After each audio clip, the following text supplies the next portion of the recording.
Өкшенің жарылуы сирек құбылыс емес, әсіресе ашық аяқ киім кигің келетін жаз мезгілінде.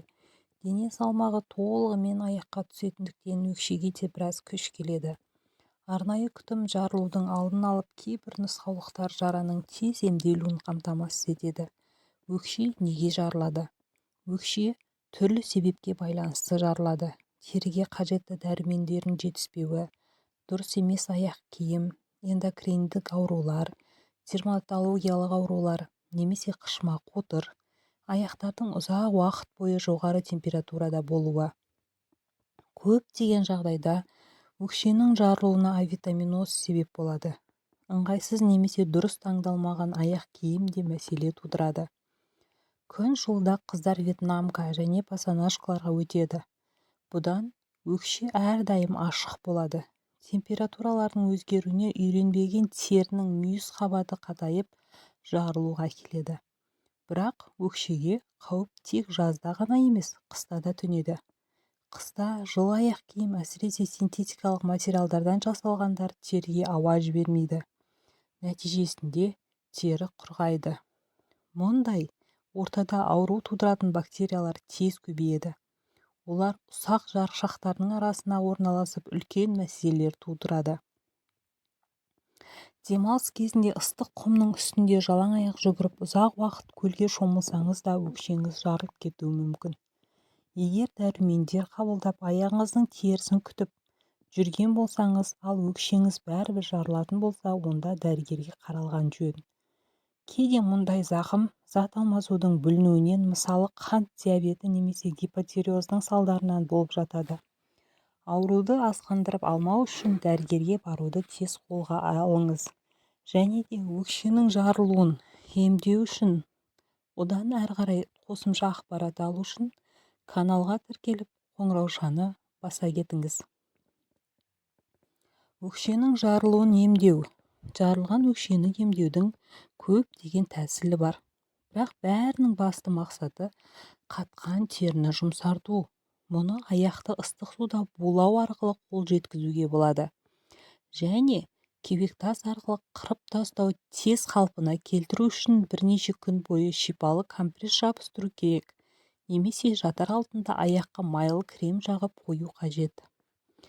2 литр ыстық суда жарты шай қасық минералды сабын мен үлкен қасық ас содасын араластырыңыз.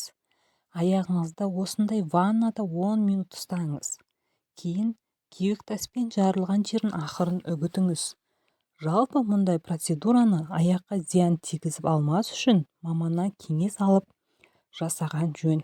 Өкшенің жарылуын емдеу үшін сабынды содалы ваннаны 10 күн бойы жасайды. Ал келесі курста тек 4 аптадан кейін жасау керек. Бүгінде дәріханаларда өкше терісін жұмсартатын арнайы препараттардың түр-түрі сатылады. Мұндай құрамдар көбіне арнайы рецепт бойынша жасалады. Және өкшеге жатар кезде жағылады. Бұдан кейін мақта, мата, шұлық киіліп, ал таңертең құрам жуылып тасталады. Жарылған өкшеге табиғи өңдеу. Өкшелерді өңдеудің жарылған нұсқаларының көпшілігінде қатал химиялық заттар көп. Бұл химиялық заттар жағдайыңызды іс жүзінде нашарлатып, басқа да жанама әсерлерге ұшырауы мүмкін. Кейбір емдеу әдістері ылғалдандыруға көмектеседі, бірақ өкшенің жарылған белгілерін шешіп, мәселені толығымен жойғыңыз келеді. Жарылған өкшеге табиғи ем қолданғанда аяқты ылғалдандырады, және бұл әсер еткен аумақта кірекеңдікпен кеуіп қалуды азайтады. Ауырсыну симптомдарын азайтып, жарықшақты ақылы ауырсынусыз тегіс тері болады. Егер де өкшеңіз жарылса, мына әдісті қолдануды ұсынамыз.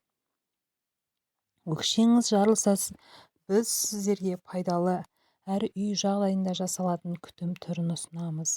Әсіресе жаз уақытында өкшенің жарылып кетуі көптеген қыз-келіншектерде кездесетін жағдай. Жазды күні жалаң аяқ жүргеннен өкшенің терісі тілімденіп жарылып кетеді.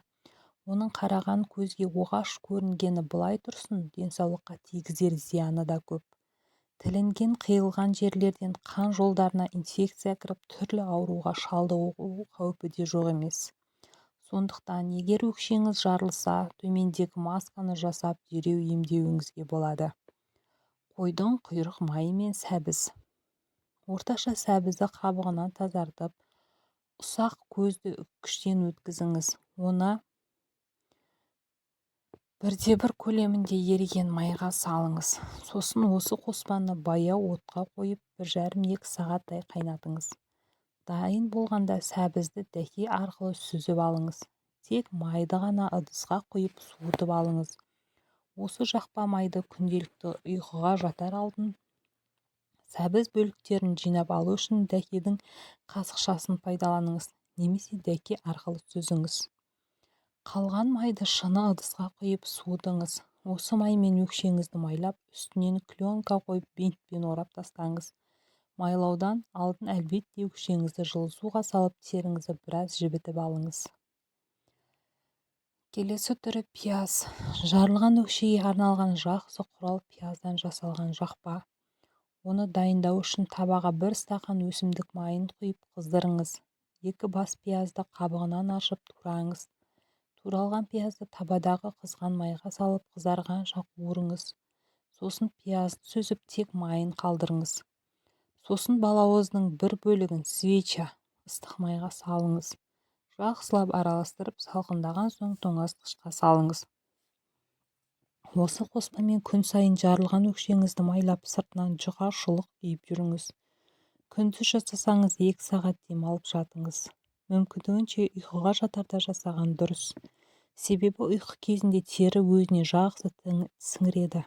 Душтан кейін күн сайын проблемалы аймақтарды майлап, таңертең оны жуған соң пемзаның көмегімен артық теріңізден арылыңыз. Соңынан міндетті түрде жұмсартқыш крем жағып қойыңыз. Келесі крахмал моншасы. 1 ас қасық крахмалды 1 литр ыстық суда ерітіңіз. Сұйықтықты шұңғыл ыдысқа құйып, аяқтарыңызды жарты сағатқа салып отырыңыз. Егер осы суға өкшеңіз толық батпайды деп күмәндансаңыз, осыны 2 еселеңіз. 2 литр суға 2 ас қасық крахмал қосыңыз. Осы уақыт ішінде ваннаны жылы ұстауды қадағалаңыз. Егер су салқындатып бара жатса, үстіне ыстық су қосыңыз. Процедураны күн сайын шамамен 2 аптадай жасаңыз. Егер де сізге осы ақпараттардың барлығы пайдалы